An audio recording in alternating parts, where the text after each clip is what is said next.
Hello दोस्तों, पवन teaching centre में आपका स्वागत है। पेन पेपर हाथ में है और 10वां के मोस्ट इम्पोर्टेंट सामाजिक विज्ञान के क्वेश्चन हाथ में। तो बने रहे पवन टीचिंग सेंटर तो बढ़ते नहीं हुआ कि बढ़ते रहे।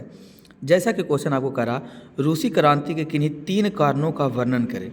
रूसी क्रांति के किन्हीं 3 कारणों का क्या करने के लिए कर रहा है, वर्णन के लिए। अगर ये प्रश्न आएंगे तो 2 नंबर आपको एग्जाम हॉल में दिलाएंगे। तो चलते हैं इसके आंसर की ओर चलते हैं। क्या कह रहा है इसके आंसर? तो इसका उत्तर कह रहा है, 2 का उत्तर कह रहा है, रूसी क्रांति के निम्नलिखित 3 कारण थे।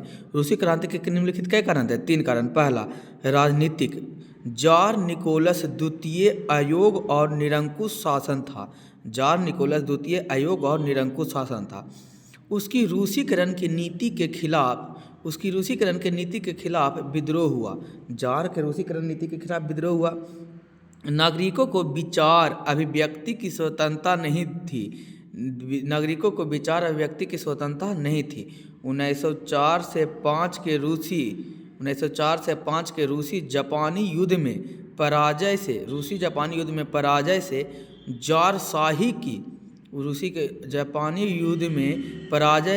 जारशाही की प्रतिष्ठा घट गई। प्रतिष्ठा क्या हो गई? घट गई। प्रथम विश्व युद्ध में रूस की पराजय क्रांति का तत्कालीन कारण बन गया। दूसरा कारण है सामाजिक कारण। दूसरा कौन सा कारण है? सामाजिक कारण। रूस की बहुसंख्यक जनता किसान थी। उनकी स्थिति दयनीय थी। श्रमिक भी अपनी शोचनीय स्थिति के कारण जारशाही के विरोध बन गए थे। तीसरा कारण क्या है? आर्थिक। रूस की आर्थिक स्थिति अत्यंत दुर्लभ थी। उद्योग धंधे और व्यापार का पूरा विकास नहीं हुआ। लगातार युद्ध में से रूस आर्थिक दिवालियापन के कागर पर पहुंच गया था। कौन देने योग्य बात? ध्यान देने योग्य बात। कौन लर है? क्लियर है। पढ़ लो चाहे कहीं से, प्रश्न तो बनेगा यहीं से। कौन सी? पीटीसी।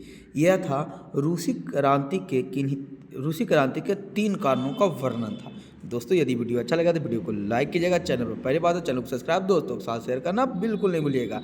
ये क्वेश्चन बहुत ही सोने क्वेश्चन आते हैं आपको एग्जाम हॉल में। ये आप जाइएगा, जैसे ही एग्जाम में बैठिएगा आपको डायरेक्ट एक क्वेश्चन देखने के लिए मिलेगा। तो इसको 2-3 बार से कम नहीं लिखिएगा, ये आएगा तो आपको 2 नंबर इतना दिलाएगा।